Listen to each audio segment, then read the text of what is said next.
Welcome everybody to a new video of the Optimization Masterclass.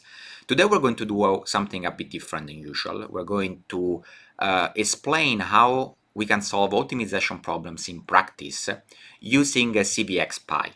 What is CVXPY? CVXPY is an open source Python library which is used as a modeling language for convex optimization problems. If you have not watched other videos in the series, I recommend that you start from the beginning, so you can click on the link over here. And as usual, I'm going to release the material that I used for this lecture that you can access from the links in the description down below the video.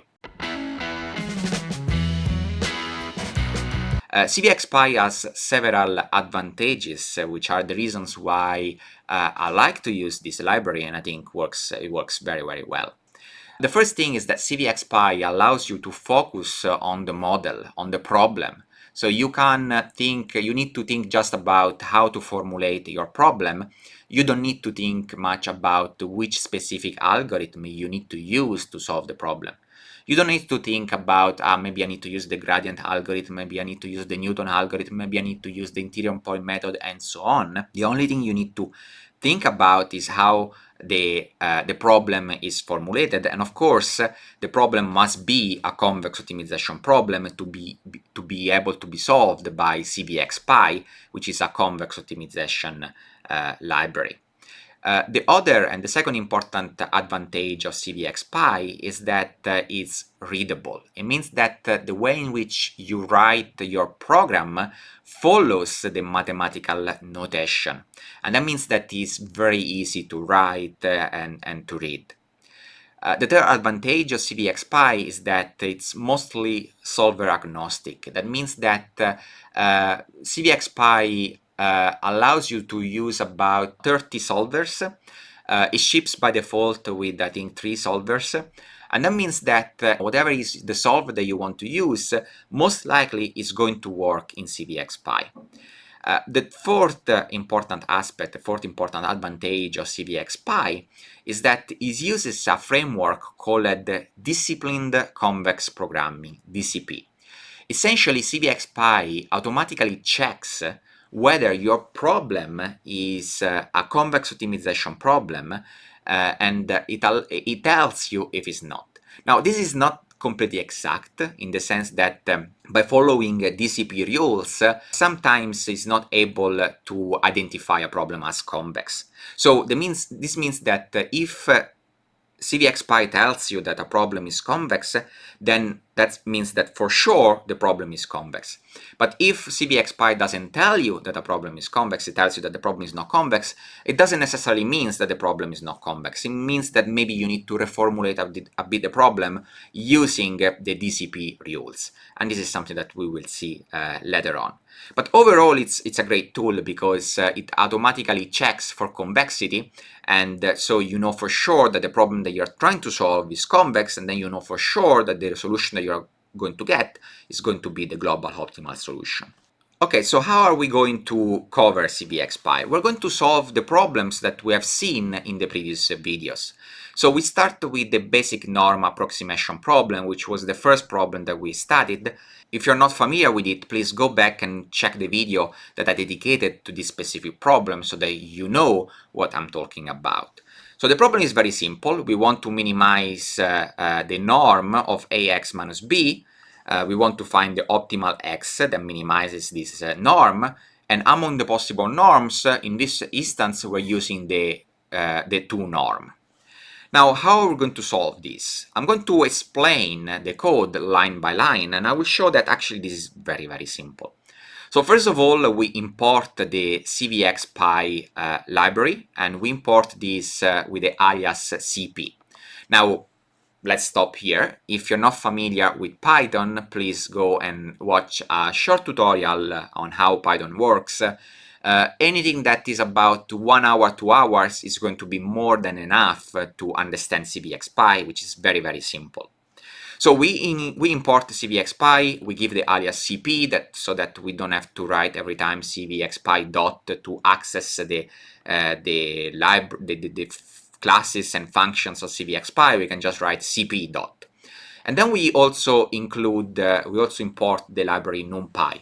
NumPy is a mathematical library which is used to represent matrices and vectors, and is used by CVXPY to represent, for instance, the solution of the problems, and so on. And we import NumPy as NP again to as a shorthand for the notation, okay, so that the code is more compact. What we do then is to generate some random data for our problem. This is something that is not really important. It doesn't have anything to do with CVXPy. It's just a way for us to have a problem to solve. The way in which we do this is that we declare the dimension m and n of the matrix. So remember from the problem that the matrix is of dimension m, so m rows and n columns. This means essentially that the problem that we're going to solve, remember the problem that we want to solve is a problem that boils down to the solution of a times x equal to b, so we want to solve this equation, but since we have more equations than variables, we know that this problem is not solvable, we cannot solve the exact solution, and then what we do is we try to find an approximate solution using convex optimization. What we do then is to define A and B, so to construct some randomly generated A and B using the random generator of the NumPy library, and this matrix is of dimension m times n, as I said, and B is of dimension m. One last thing that I use is I set the seed of the random generator, I set the seed to 0, so in this way the results are reproducible. It means that if I run the code and if you run the code, you will get exactly the same results. So this line is not important, it's just about the reproducibility of the simulation. So by running this piece of code, we are going to get some randomly generated A and some randomly generated B. Okay, now that we have our A and B, let's use CVXPy to formulate and solve the problem. So CVXPy essentially requires just about 5 lines to solve a problem.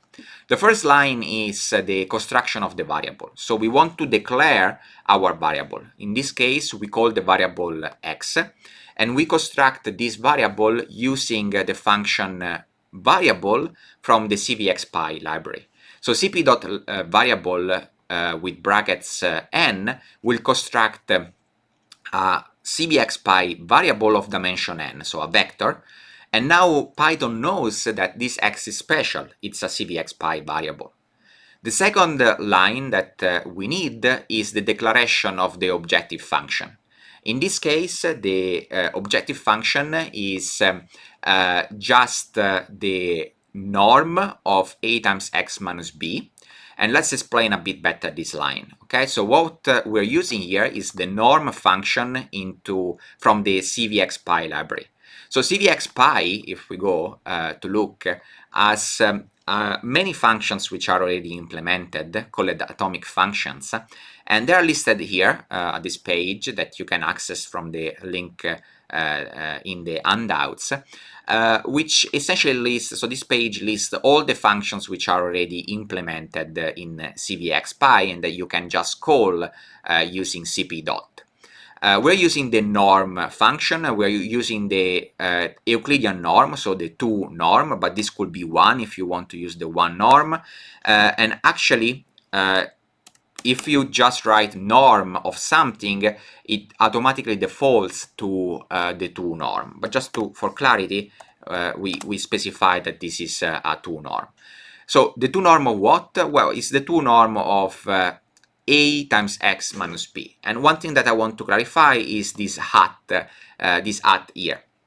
So the at symbol is the matrix multiplication in Python 3.5 plus.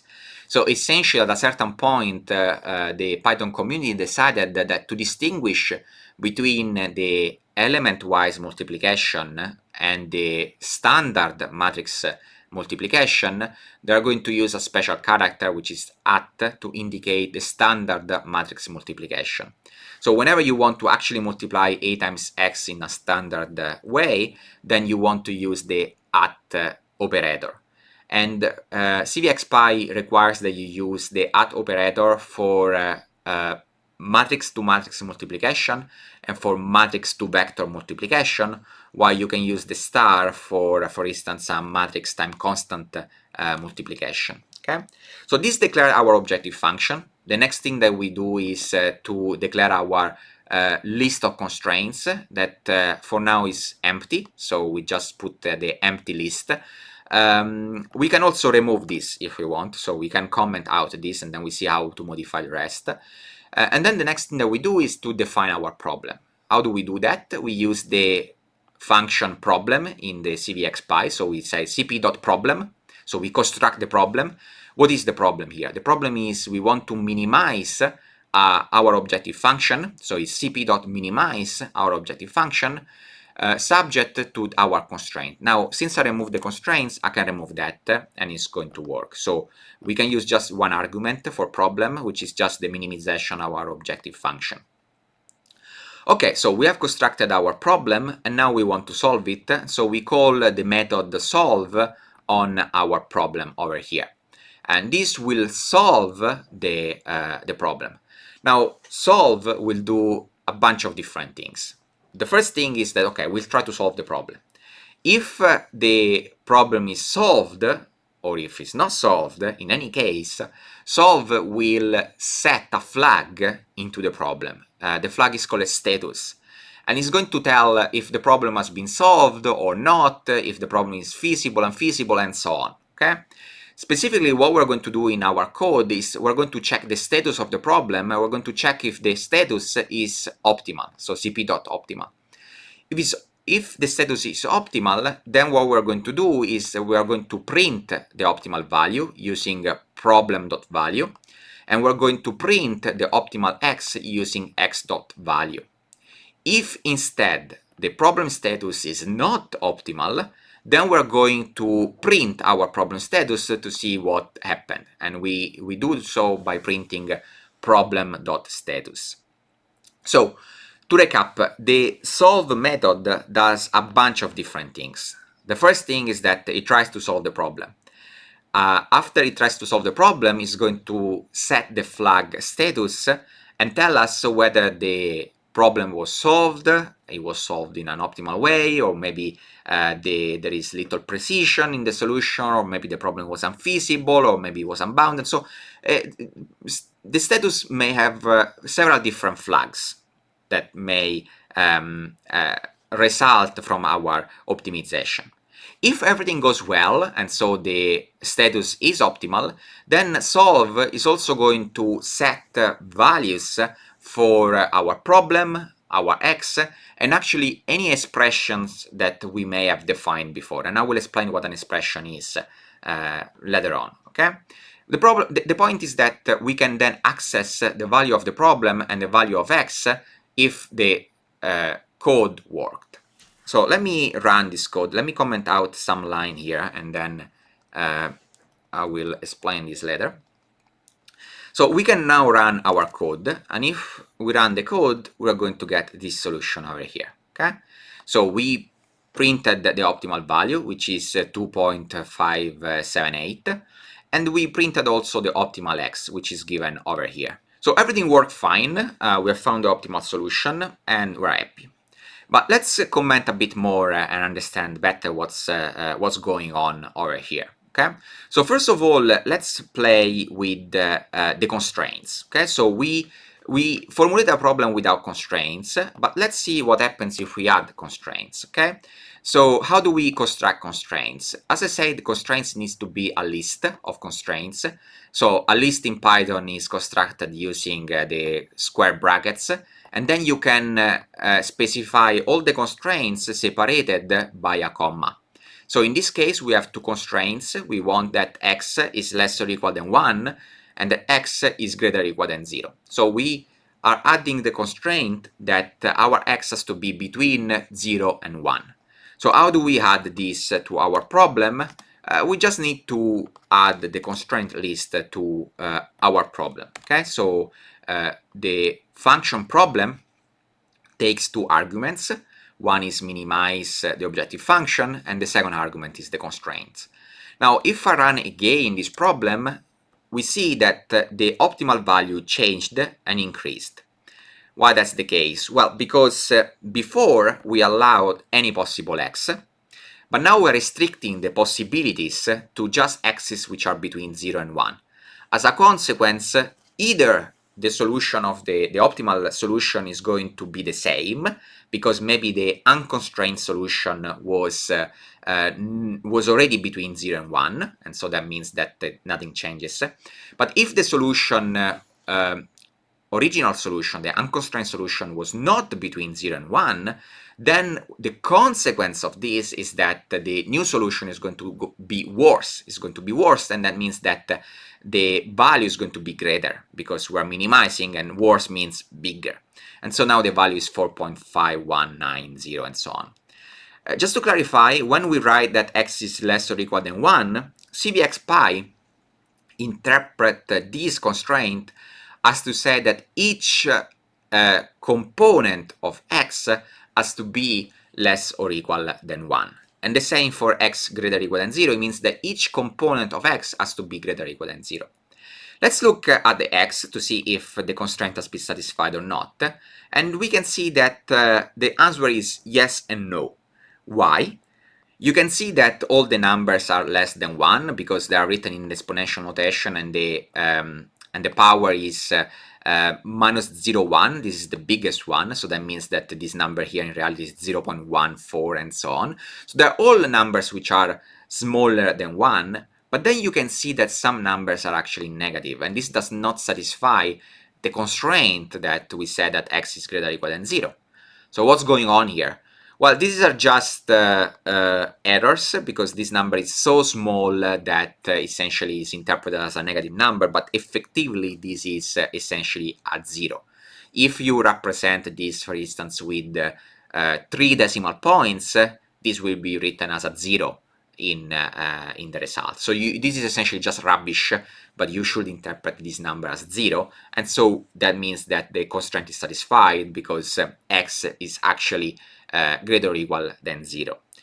Okay, so we've seen what happened here. Let's remove now the constraint, and let's put an empty constraint, and then we get back the solution that we had before.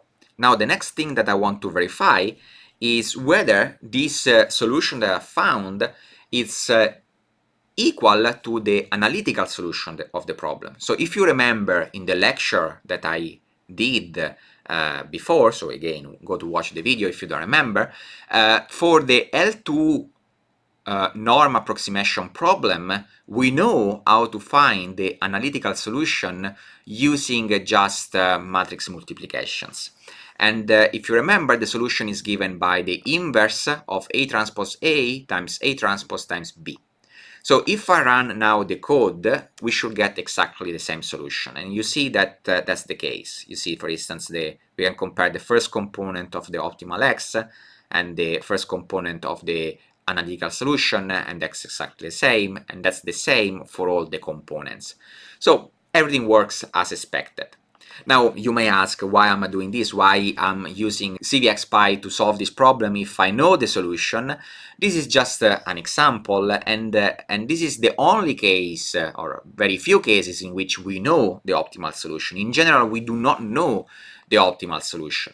It's enough for me to change this into a one norm, and then the solution is going to be different, and actually there is no analytical solution of the problem, and so there is no way for me to write something like this and finding the solution, and you see that now the solution is different. Okay, so this is just a verification to check that the analytical solution works for the L2 norm, to see that actually CVXPY is working as expected.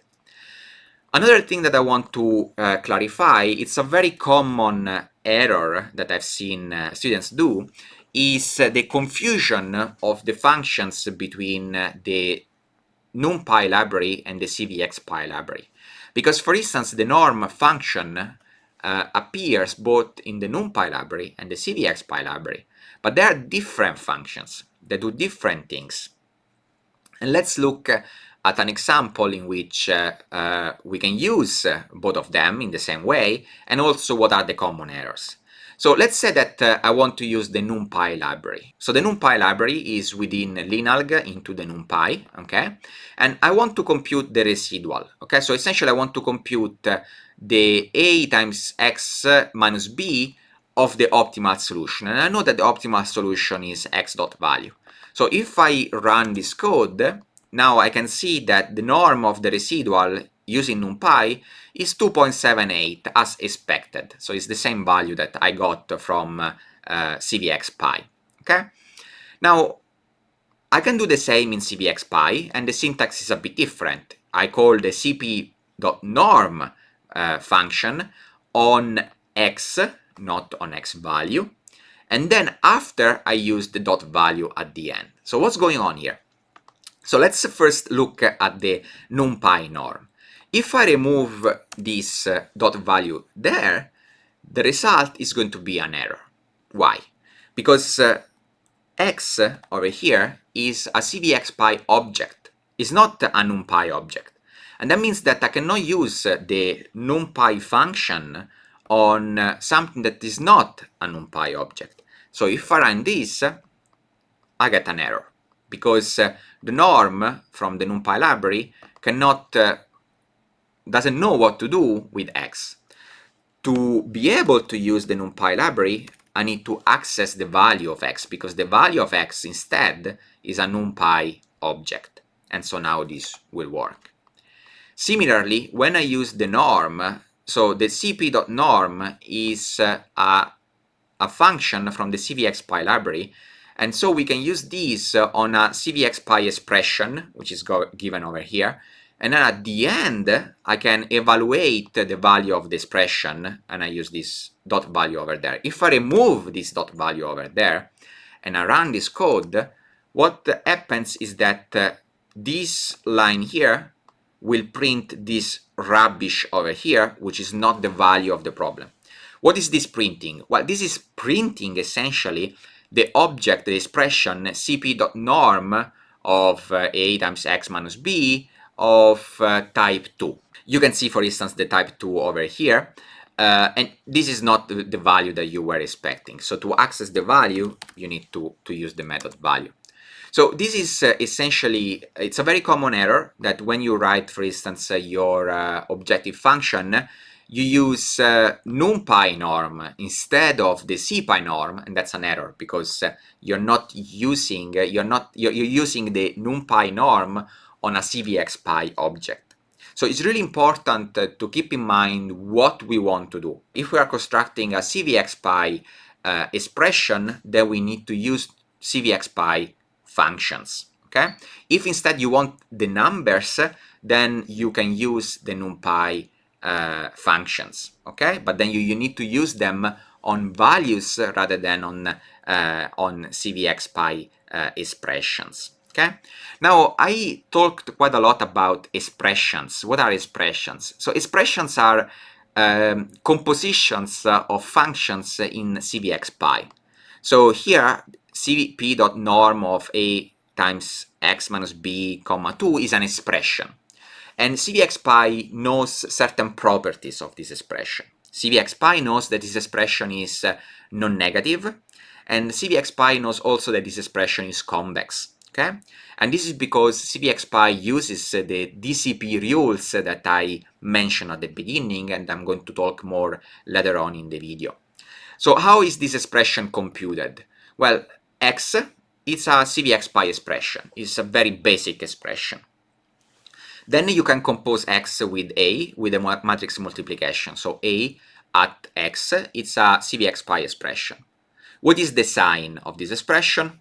We don't know, because x can be positive, can be negative, and a times x can be positive and can be negative. So the sign of this expression is unknown. What is the curvature of this expression? You do not know this because we didn't cover yet the theory, but actually this is an affine function, and so CVXPy will know that a times x is affine, which is both convex and concave. And when we remove b, so we do minus b, this expression, the sign is still updated, and the sign is still unknown because we don't know if this is positive or negative. But in the moment in which we compute the norm, then CVXPY will know that this norm is going to be non-negative, because a norm is always non-negative. So this is to say that an expression is anything that involves CVXPY objects. So in this case, objective function here is going to be an expression. And since it's an expression, we can access the sign of this expression, we can access the curvature of this expression, we will see how to do this later, and we can access the value of this expression. Okay, so we can write dot value, and then we'll get, after we solve the problem, the value of this objective function. Okay, so let's recap this example to see what we have covered so far. We have defined variables, and we do this using the cp.variable. And we have seen that we have constructed a variable that we call it x, and of course you can call this whatever you want, it doesn't matter the name. And then you use the cp.variable to construct the variable, and this variable is of dimension n, so it's a vector of dimension n. But the variable can be also a scalar, so just a one-dimensional variable. In that case, you don't need to specify the n, you can just leave the brackets empty. Or it can be matrix. In this case, we construct x as a 2 by 3 matrix using the pair 2, 3 in brackets. In addition, we can also specify certain attributes for our variable. For instance, we can tell the program that our variable is non-negative.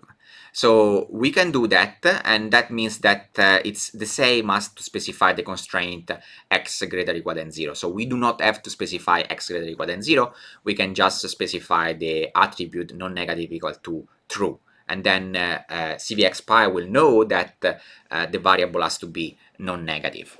There are also other attributes. For instance, if this was a matrix, if our variable was a matrix, then we can specify that the matrix has to be a positive semi-definite matrix, and so on. Okay, so these attributes are useful when we want to impose this additional structure on our variables.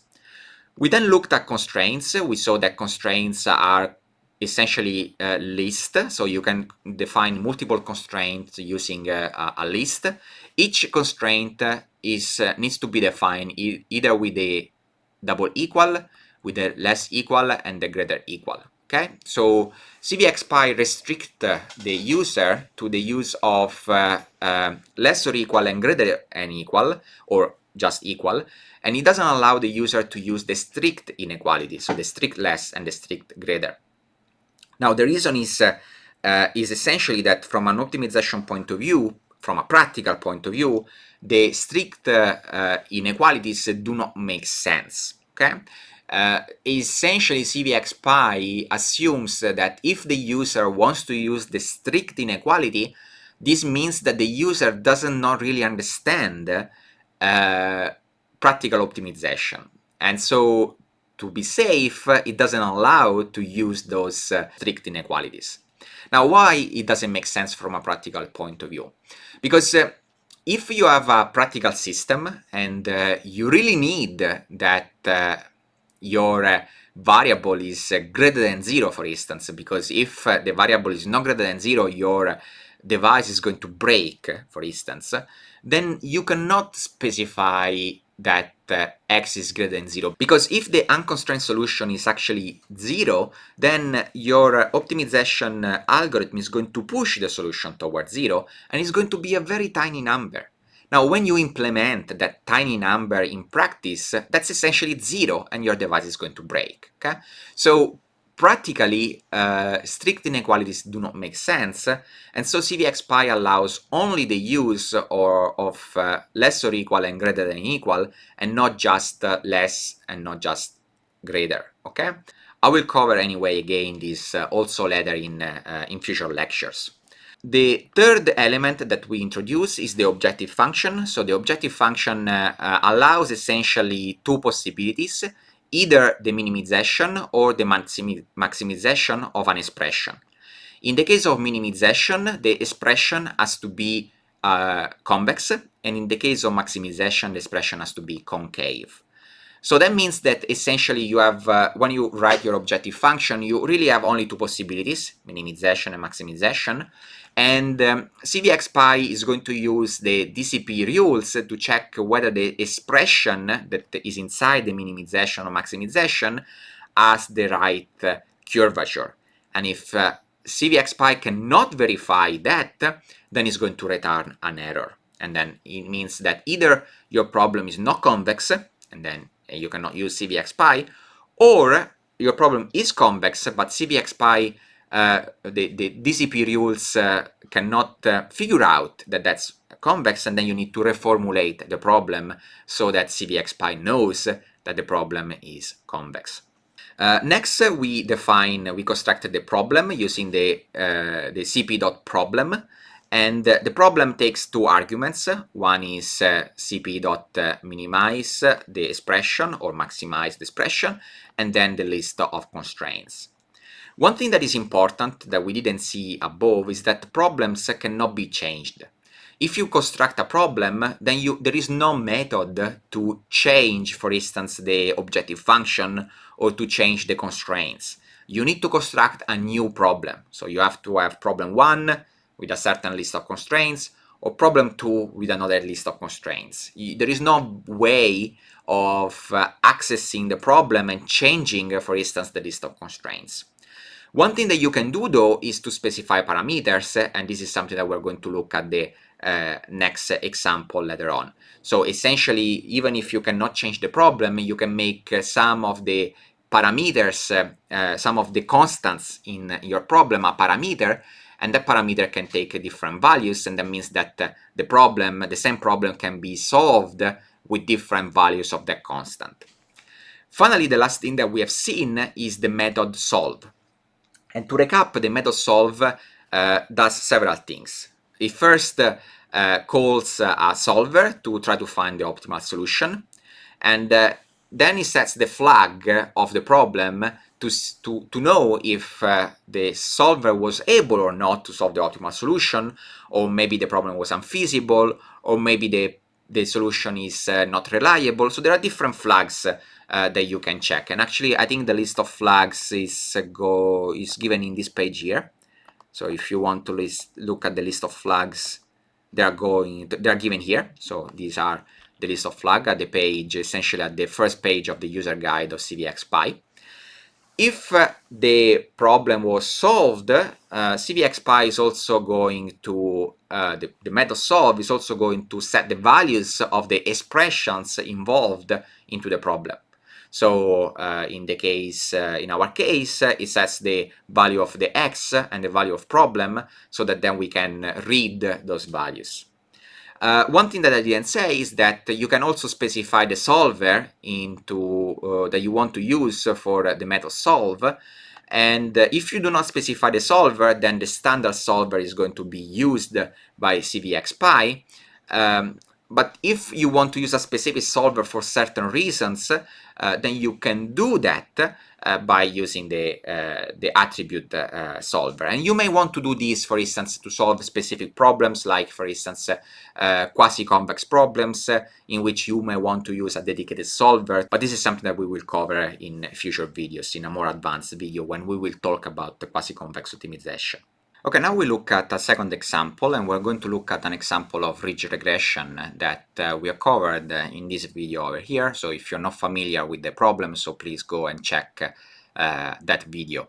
So in this problem, we essentially trying to minimize the sum of two terms. So essentially we have the same problem as before, okay, plus a regularization term. Again, the meaning of this is explained in the other video, so I'm not going to cover this again here, so please go and check that video if this problem is not clear. Here we're going to focus on how to solve this problem and how to solve it in CVXPY and how CVXPY works. Okay, so as before, we import CVXPY, we import NumPy, we also import the matplot library to be able to plot things, because in this case plotting things is actually nice. Like before, we're going to generate some random data. So this part is exactly the same as before. The difference with respect to before is that I construct B in a special way. So I take an X, which is essentially some all zeros, and then 3 components of x are set to some specific value, okay? And then I construct B as A times x plus some noise.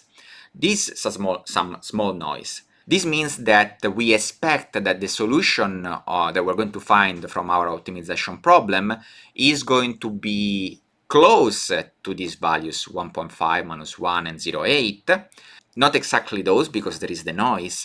And then the other components should be around 0, because again, those were the way in which we constructed B, but then we add some additional noise. Again, it doesn't really matter, okay? It's just to have a solution in which it's just so that we know what to expect in terms of solution, and this works well for our example, because then we know that our solution should look like something that is more or less 0 apart from 3 components, okay? Then, like before, we construct our variable x. Again, like before, this is a vector of dimension n. Now, differently from before, we are going to use a new command, which is the command parameter. So essentially, this allows us to define an object called gamma, which is a CVXPY parameter. And this means that we can give different values to this gamma, and then we can solve our problem for all these different values of gamma without the need for us to construct every time a new problem. We also illustrate the use of attributes that I introduced, that I explained before. And in this case, we said the gamma has to be a non-negative parameter, okay? So it cannot be negative. Okay, next we're going to define our loss term. So our loss term is the first part of our cost function, is cp dot sum of squares a times x minus b. So sum of square is a new function that we introduce. So before we use the norm, here we use the sum of squares. And the difference between the norm and the sum of squares is that the norm is the square root, so the 2 norm is the square root of the sum of square. So you can write the same thing by, for instance, write the cp.norm, and then you want to take the power of this norm, and then you will get the same result if the norm is the L2 norm, okay? Then we declare a regularization term, and in this case what we use is again the sum of squares of x, and this is essentially to respect what we have over here, which is the square of the 2 norm for both terms. Okay, so it's the sum of squares. And then we construct the objective function as the loss term plus gamma times the regularization term.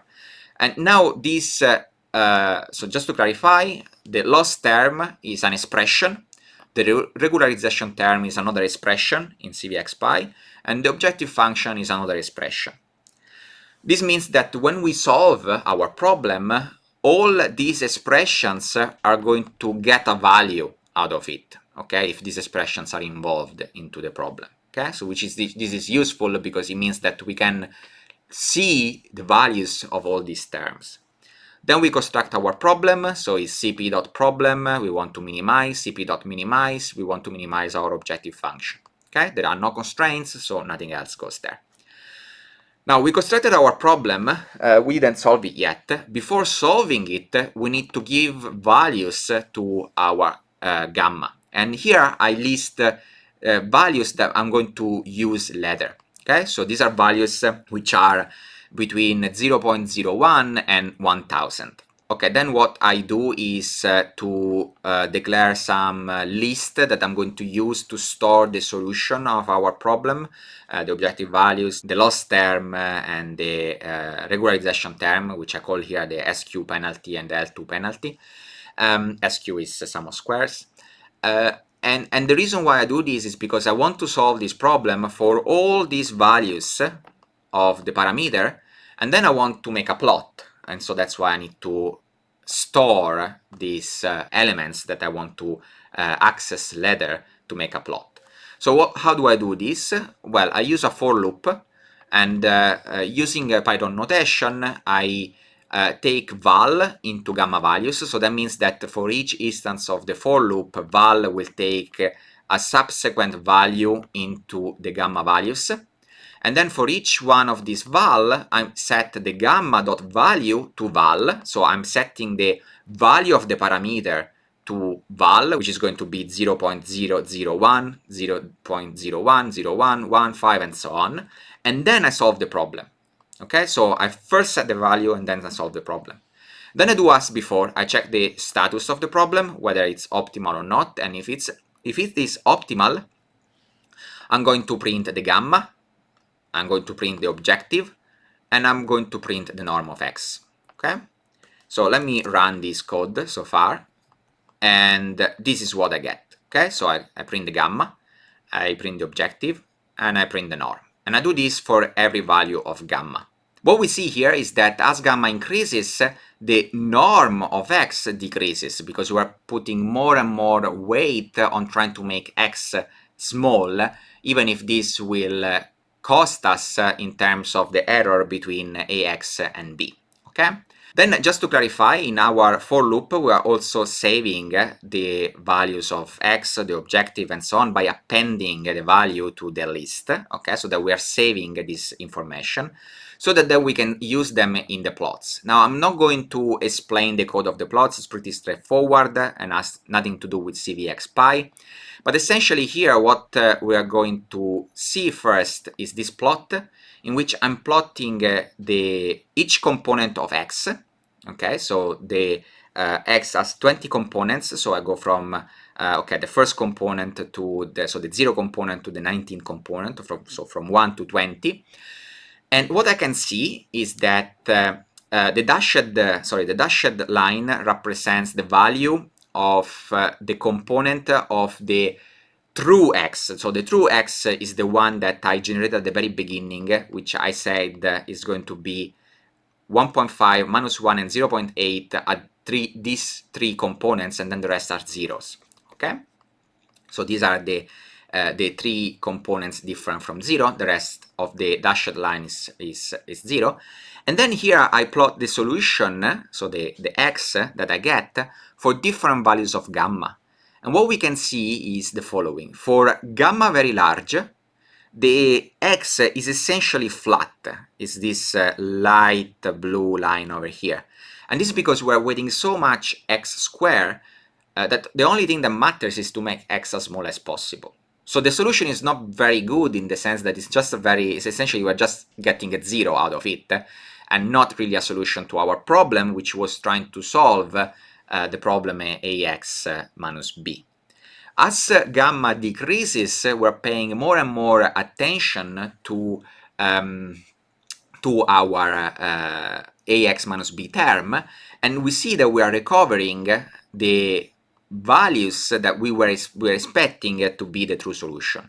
Now, we don't recover exactly the true solution because remember, we also add the noise. We also see that in the components which are supposed to be 0, the found value is small, but not completely 0. And actually, you see that as gamma becomes smaller and smaller, and you recover the peaks that we wanted, we also have the problem that the x is non-zero, large non-zero, in the other components. Actually, we can improve this. And how we do this? If you remember in the lecture that I did about the importance of the penalty function, we know that if we want to get a large numbers of zeros in the solution, we want to use the L1 norm. So if instead of using ridge regression, we use Lasso regression, so in Lasso what we have is that the norm of the regularization term is the one norm. If we run this code, then this works way better. You see, we get actually a solution which is much closer to what is the true solution, and away we actually get zeros, quite a few zeros, and where is not 0 is anyway small. So actually this works very well with Lasso. So Lasso actually for this problem works better than the ridge regression, because we know, and actually we expect, that the solution has a large number of 0 components, and so in this case the one norm works better. The other plots that we do is we plot a trade-off curve between the value of the first term and the value of the second term, and we see that essentially as we travel to different values of gammas, we trade off between a small value of x squared or the L1 norm, depending on which regularization term we're using, for a high value of the norm of x minus b. But as gamma decreases, then what we're going to get is a better approximation of ax minus b, but a larger value of x. And for what concern this other plot, in this other plot I'm plotting the entries of x with respect to gamma, and we see that pretty much for very small values of gamma, we have three components which are of x which are non-zero, and as gamma increases, in the end we're going to get all zeros. Okay, and let's look at this plot for the L2 norm. So where was it? So we change back this into the ridge regression, and here we see that many more terms are different from zero. Okay, so again, in this case, the Lasso regression, so the regression for when the regularization norm is the L1 norm, works way better for this problem. Anyway, just to recap what we have seen in this example, we have seen the use of parameters, okay, which allowed us to solve the same problem for multiple values of the regularization term. And we also looked at more functions. So the CVXPY functions are called atomic functions, and I already said that you can find a list of atomic functions from this page here. There are many, and they come with some information. So certain the various atomic functions come with information about positivity and the convexity, so that CVXPY knows if a function is, for instance, non-negative or unknown, and so on. And I will explain this a bit better later. Here I list just a few atomic functions. So, you know, there is the absolute value, the exponential, the logarithm, the square root, the maximum, the sum of squares, and so on. There are many. You can just look at the page to see which function you want to use.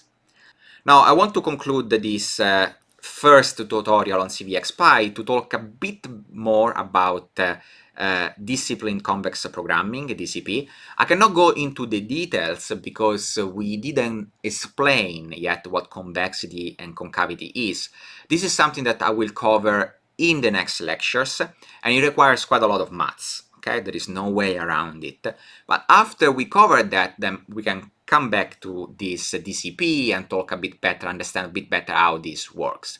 So DCP is a set of rules that allow CVXPY to know if expressions are convex, concave, affine, constants, or if or maybe CVX doesn't know. Okay, what DCP ensures is that if CVXPY thinks that a function is convex, then that means that the function is convex. Okay, it gives certainty on the convexity statement of a certain function. And CVX automatically checks if a function is convex or not. It means that you don't have to worry most of the times about checking yourself if what you wrote is convex or not. Because if it's not convex, CVXPY is going to give you an error. And so that you know that, okay, that function is not convex, or maybe CVXPY was not able to understand the convexity, and that may happen. Why? Let's cover this. Okay, so let's cover certain attributes that are part of the DCP rules. The first attributes that we look at is the sign. So I already discussed this, that CVXPY is able to keep track of the sign of expressions. So I declare a variable x here, I declare a parameter a, which I said that is non-positive, and then I declare a NumPy array, which is just 1 minus 1. So what is the sign of x? Well, the sign of x is unknown. X can be a positive or a negative variable. So if I look at the sign, it's going to be unknown. What is the sign of a? The sign of a is non-positive because I specify as an attribute the fact that the parameter is non-positive. I can do the same with x. So if I do this, then x becomes non-positive as well. okay, because I restrict x to be non-positive. Otherwise, the sign of x is unknown. What is the sign of c times a? So c is 1 minus 1 times a is non-positive. The product is going to be some negative numbers and some positive numbers, so the sign is going to be unknown. What is going to be the sign of the square of x? Well, the square of x is always going to be non-negative, no matter what x is, and so that means that the sign is known. But I want to show you this common error. The sign of x times x is unknown. So CVXPY cannot, following the DCP rules, does not know what the sign of x times x is, because the sign of x is unknown. So if in a multiplication a sign is unknown, then also the result of the multiplication will have a sign which is unknown. Okay? So this is something to keep in mind, and the same thing will happen also for the curvature, as we see next. So CVXPY, as I said, using DCP rules, is able to keep track of the curvature of functions and expressions.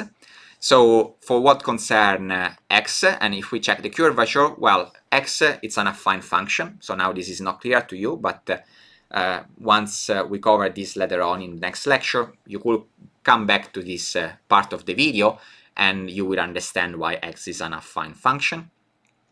So x is an affine function, a is a constant, so it's going to tell us exactly this, that a is a constant. The square is a convex function, and it tells us that it's convex.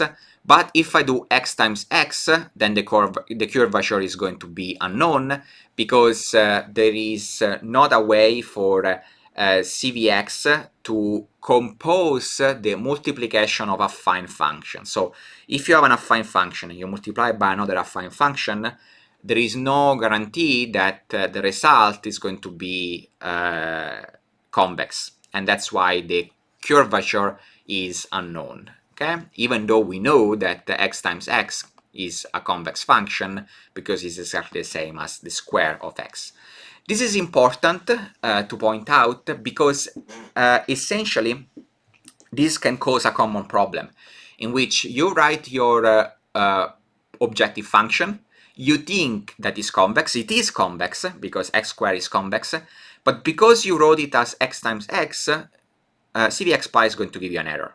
So it's really important that you are aware of the fact that sometimes, even if you know that a function is convex, CVXPY may not be able to understand that the function is convex, and there is a different way of writing that function in such a way that CVXPY knows that it's convex. Okay, and this is a typical example that it's very common to make the mistake of writing x times x, and then CVXPY is going to tell you, this is not convex, but of course it is. Okay.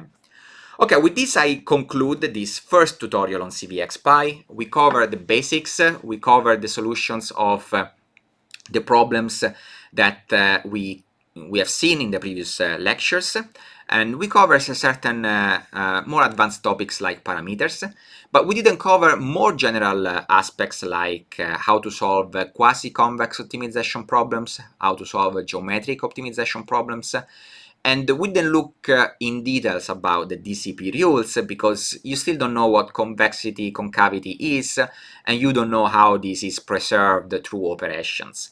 So that means that essentially I will come back to talk about CVXPY later on in the optimization masterclass, once we have covered these theoretical concepts. Thank you very much for following, and see you next time.